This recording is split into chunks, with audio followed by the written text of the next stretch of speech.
Hello, hello, everyone, and welcome to today's show at Women Thrive TV. I am so excited to have my special guest today, who we are going to be interviewing and presenting our new author, Cassandra Love Lambert. Hi, Cassandra, how are you? Hi, Ramonda. I am good. How are you? I'm very excited to have this conversation with you today on a special day because today is your official book launch day. How are you feeling? I'm feeling all the feels, super excited. I couldn't sleep last night. I was messaging people like, hey, you want to support the book launch? Hey, you want to support the book launch? I feel really excited, but I also feel I was this interesting feeling of just like because this book is so vulnerable and raw. It like shares the good, the bad, the ugly of my life. So it feels very vulnerable in a lot of ways that, oh my God, all these people that I don't know and some I know are going to read all these like intimate details of my life. But it's also exciting, right? It is exciting. You know, you've gone through the process of writing your book, putting your story out there, and now it's here. And so today's conversation is about celebrating your courage, strength, and also celebrating your story because you certainly have a story that is worth noting. And we'll get into it in just a moment. But I want to officially introduce my guest today, who's Cassandra Love Lambert, who's the visionary behind Sea Love, and she's a trauma trained somatic transformational coach, an author, a TV host, and an artist. She is fully certified clinical EFT and brain spotting, somatic attachment therapy expert, and a beacon of hope for transformation for women seeking healing and empowerment, especially for those who may have been through trauma, sexual trauma, abuse, and perhaps they're looking for a way of growing and healing through it. So, her brand new book called Into the Light Becoming My Own Hero is officially out today on Amazon. It's already hitting number one new release, hot new release, which is very, very exciting. I know lots of people have been supporting you, sharing it, celebrating you.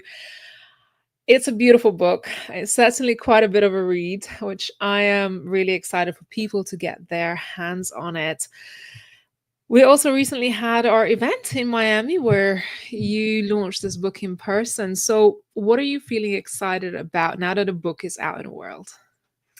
I'm just excited to hear the feedback from whoever picks up the book and reads it. Like, I'm excited to see, like, and hear about the impact, like it helping them, inspiring them, or just helping them out of a dark place and giving them hope.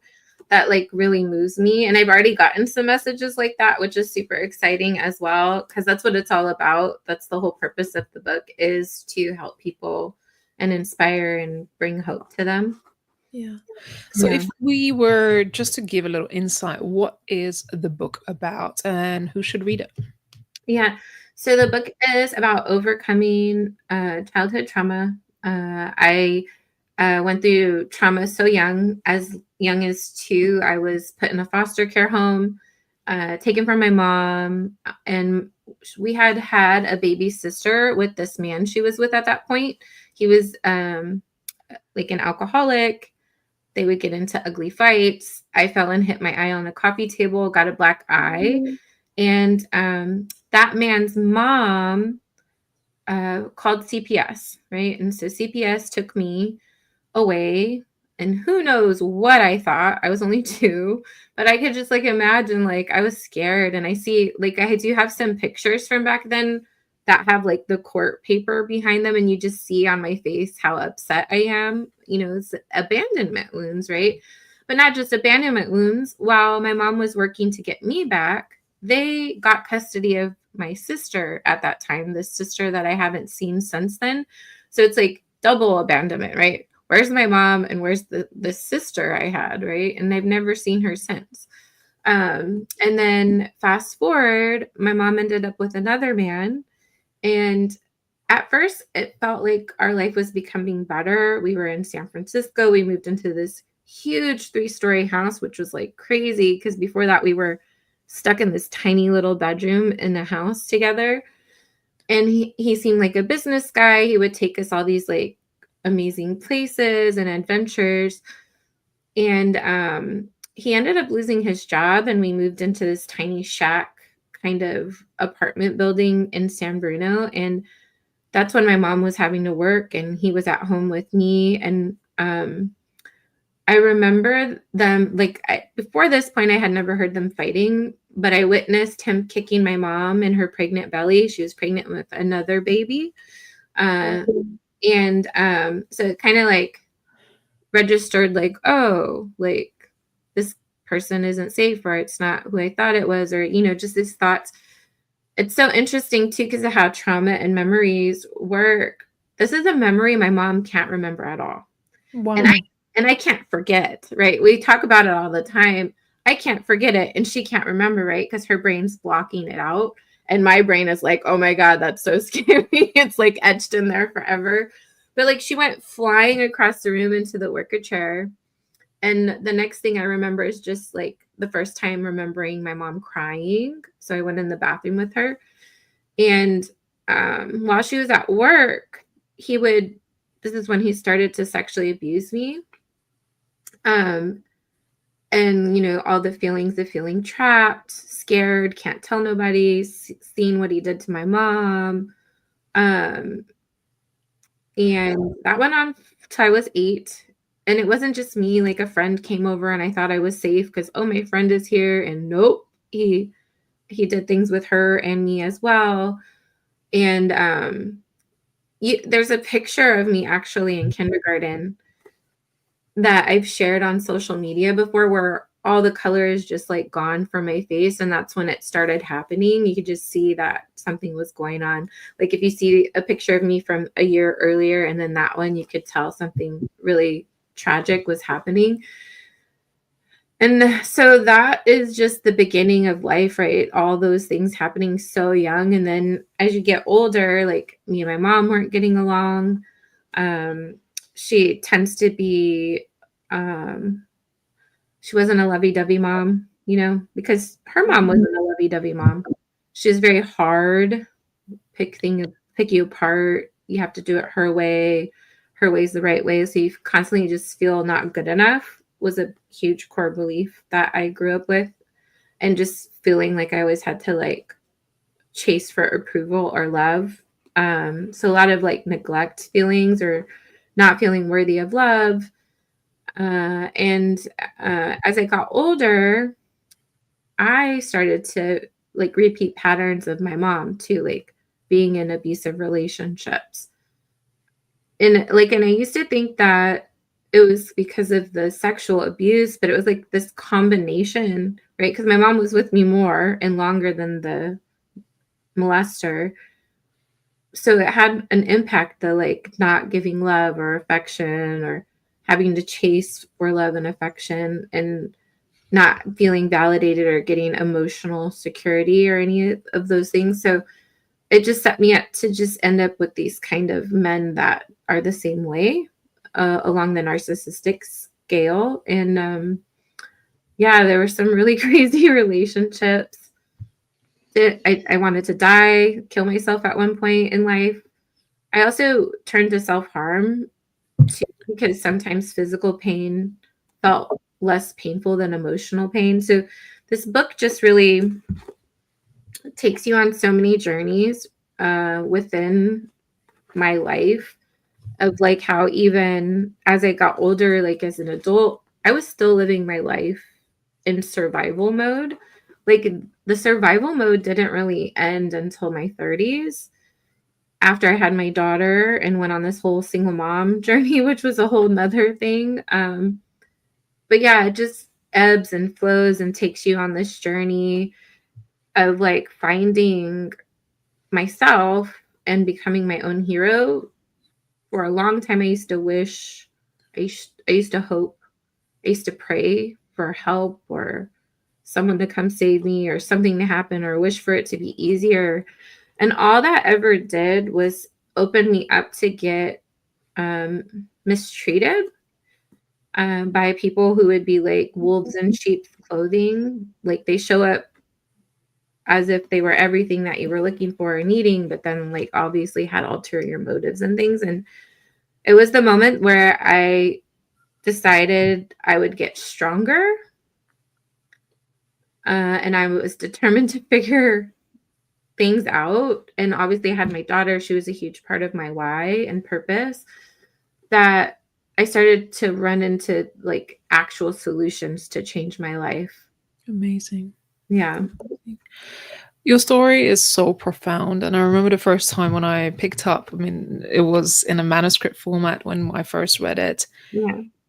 I was so deeply moved. From the first time I opened it and I started reading, I felt really emotional. And there was something in this book that really captivated me. And that was in the beginning, right in the beginning, in the introduction, where you said, when you are riddled with trauma, your brain has a way, just as you were saying, that your mom maybe blocked out some memories, and some memories might be distorted or fragile. And, a lot of people might feel perhaps not as confident sharing it, or in many situations, silenced by their perpetrators, right? And what happened to them, and shame and fear and all sorts of things. But you decided to write this. What was that motivation for you to say, despite all of this, that I may not have all the recollections of everything that's happened to me, I am determined to write this book? Mm-hmm. Yeah. So when I decided to write this book, me and my mom bumped heads actually pretty immediately. And it was on this topic, right? Like, because she was like, it didn't happen that way. I don't remember it like that. And then she would say something, and I was like, well, I really don't remember that way. And like, I can't write that because that's not my truth. So we actually bumped heads, and that actually made me become crystal clear on like, and I had to communicate with her, like, I'm going to write my truth of how I remember things, how it impacts my body, how it impacts my feelings and sensations. And it's okay if we have different perceptions, but like having that like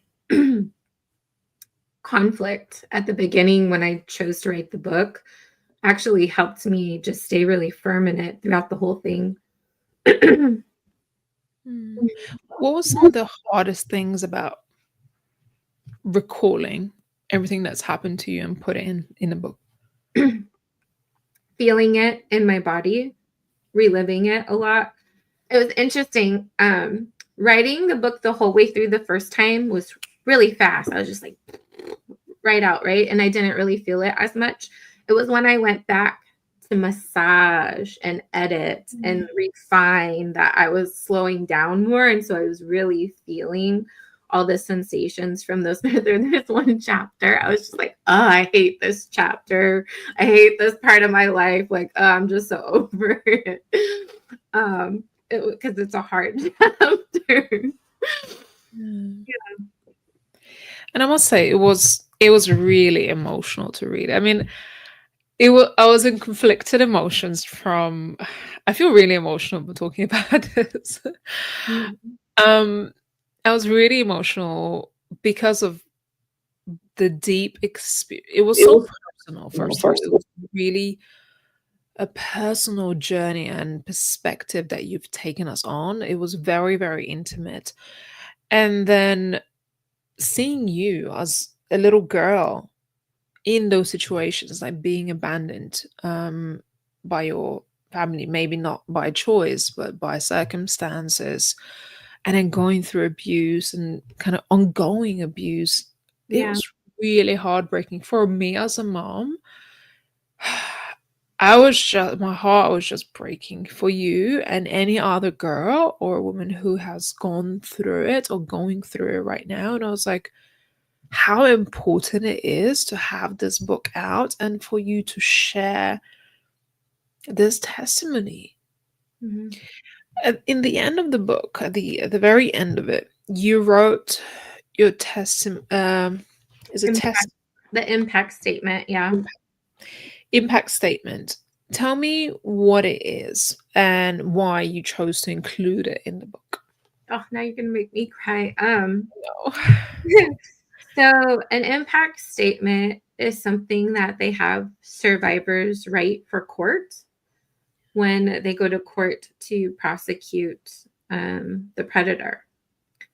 And I never got to do that, which is also another reason that this book is here. I was so scared talking about what happened to me when I was little. Like saying the words made me want to rip my skin off. And I remember like them trying to make me talk to the lawyer, and I'm screaming, throwing fits. And I was 8. So like me throwing fits at 8 is not normal. Right? But it's like just like using my mouth and trying to say the words of what he did and describing it. It was just so painful. So the impact statement was actually an exercise my therapist gave me to do, and she explained it to me, and I was like, I really want to do that. Because I didn't get to stand up to this man. I didn't get to take him to court. And so I did that as an exercise, as a way to have that moment that I never received. Even though we didn't get to take him to court and prosecute him, he got karma for sure. The universe kind of took care of him. He died of sepsis, which is like this interesting disease that liquefies your internal organs. So even though I wasn't able to put him away and, confront him in that way, it's almost like the universe had my back and my sister's back. Does it feel liberating, or does it still feel vulnerable now to share your story and knowing that now it's forever in a book? I feel good about it. Yeah, it does feel like a huge weight being lifted off of my chest and being, for sure. Yeah, it feels a lot more empowering too, to release it versus holding on to all these things that might have had me locked up in shame or wanting to hide or shrink. Like I don't feel that anymore. I feel like, oh, I can be seen. I can, I can show up. Yeah. What do you hope that the book is going to do for those who are reading it? I hope it moves them. I hope it touches them so deeply at their core, their soul. I hope that they get to, through reading my journey, I hope it really activates their things that they need to heal, which is why I also created the workbook so they can work side by side, right? I want it to support you in your own healing journey and really bring things to the surface that might be buried and give you hope. Because if I could go through all these things and come out on the other side more empowered, more strong, more capable, more confident, then you can too. Do you feel transformed as a result of writing your book? 100%. Yeah, for sure. There's just so much. I feel so different. Even being at the event in Florida and speaking on that stage, that moment when I turned and actually looked at the audience, something shifted for me. I'm like, oh, there's nothing to be scared of here. It's okay to share the depths of the story because it moves people and it touches them and it's inspiring.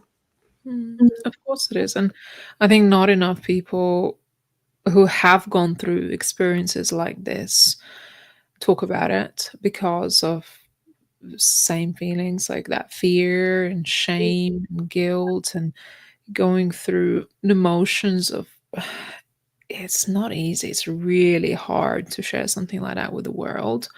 So you have to be quite determined to do that. And that's why I want to celebrate your courage for doing it. And I know you approached us as a Women Thrive at the very end of your writing journey and asked for extra support in publishing it.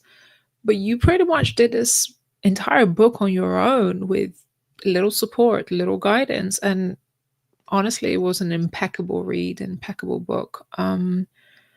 So you should be really, really proud. And I think people should definitely grab a copy of it. Yeah. It's so funny because I always wanted to be an author. I want to be an artist. I want to be an author, and the key for just writing for me was just being a channel and channeling and just allowing it to come through. Like, I'm the channel and it comes through. Like, I don't need to control this. And I think that's what made the writings so good, like where it moves you and you can follow it and you feel it. The transference is there. Yeah. And I know now you're looking potentially to support other authors who might be thinking about sharing their stories in a book. Yeah, yeah. It especially because it's the things that we hide or hold on to or bury that can cause disease in our body. It can impact your life in other ways, in your relationships. It can impact your vocation, it infiltrates all areas of your life, like the things you hide, the things, your secrets, your skeletons in your closet. So the more that you can own your story and share it, the less control or power it has over you, and then you can become integrated, whole, and empowered. So yeah, I want to help other women do that as well. And I think writing the story is a powerful way to do it. Yeah. So if you are thinking about writing your own book, make sure you get in touch with Cassandra or becoming an co-author. You mentioned a workbook alongside your book, and I got to see it. At first I was like, oh my god, there is so much. Listen, you are an absolute nurturer, you're an absolute giver, and that's what I love about you. I think this is where we really align with our values, because we love our clients or those who come into our world, and we're truly here to serve. So tell me more about this workbook. I mean, it's incredible, and why you did it. Yeah, so it's 124 pages. It's super it's beefy. And so for each chapter, it's supporting you in what comes up for you within your own life and like what it makes you think about. And it will just support you in your own healing journey. And then it also connects to a Facebook group. So you can like have other people who are also into the light warriors. You guys can ask each other questions, and get support in there so you don't feel so alone. Because that's one of the things too, when you're in the healing journey and you're working on some hard things or emotional things, it's, you don't want to be alone. No. And it's helpful when you hear other people's experiences or stories, because it just helps you feel less alone in your own, and we all support each other in different ways. Yeah. So just a few comments from lovely ladies. Congratulations, Cassandra, from Coach Carmen. And she said your life could be a movie. Anne Marie also sending her love and saying congratulations, and that she can't wait to read your book. Thank you, ladies. Oh, this is so exciting. I know we're just about to wrap up, but to our listeners, please make sure you share this video with your friends, with your social media followers, and please go ahead and grab yourself. It is on sale on Kindle for limited time. It's only $3 to grab yourself a Kindle copy. Paperback will be available on 14th of February, so make sure that you also keep an eye out on grabbing yourself a paperback. It's a beautiful book. It's the one that you'll want to have on your coffee table, in your library. I'm just grateful, and I got mine signed. Honestly, I cherish this book so much, and cherish our friendship, an opportunity for us as organization to do this, because our mission is so aligned in empowering women, empowering girls, and making sure that every woman has a voice. And just to be part of your journey to put the story out there to support others, it is absolute honor, Cassandra. Yeah. Thank you so much, Raymanda. You always make me feel so good, like talking to you. It's so easy and you're so authentic. I appreciate it. It's been amazing to meet you in person and get a hug too. Yeah. You're Yes, it's definitely not going to be the last time we see each other.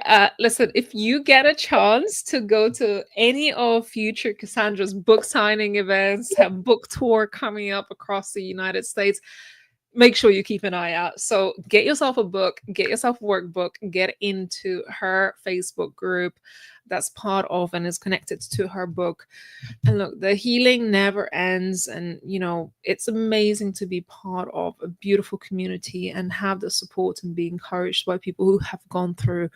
And today, Cassandra, we just totally celebrate you. Yeah. Thank you so much, Ray. How do people get in touch with you apart from getting a book, obviously? People can get in touch with me on Instagram at C_love_Lambert. Or you could also go to painintopoweracademy.com to learn more about like the somatic work and what I can support you with. Yes. So tell us more about what it is that you do. Oh, yeah. So I help women really do the heavy lifting, first of all, and unpacking like unprocessed trauma, unprocessed memories, past events that are kind of keeping them stuck or weighed down or not being their full authentic selves. And then once we do like that, and we also get their system a little bit more resourced so that they're not just always in anxiety or fear or sadness or depression, like they're a little bit more balanced. Then we move into more like creation. And so I help them work through limiting beliefs, core beliefs, and not from a standpoint of forcing them to like believe something about themselves that they just don't believe. It's more like really working on like the events that happened in their life that caused them to have evidence like, oh no, this is just how I am, or this is just how the world is. When you actually work through those events that happened in their life that like are evidence towards these things and process them, naturally the wisdom integrates and a new empowering belief comes forward, and then your reality starts to shift. And so I really love helping women transform their lives into something that they love versus feeling like stuck or in a trap. Because a lot of women feel trapped in lives that they're not very happy with. Amazing. Cassandra, you're amazing. And I hope people get to experience your light and your magic. And those angel wings, I'm used to it, but I know many people will be looking at that. I think you're just an angel on earth, and those wings truly represent the way you care and support others and hold space for those who are looking for healing. Oh, thank you.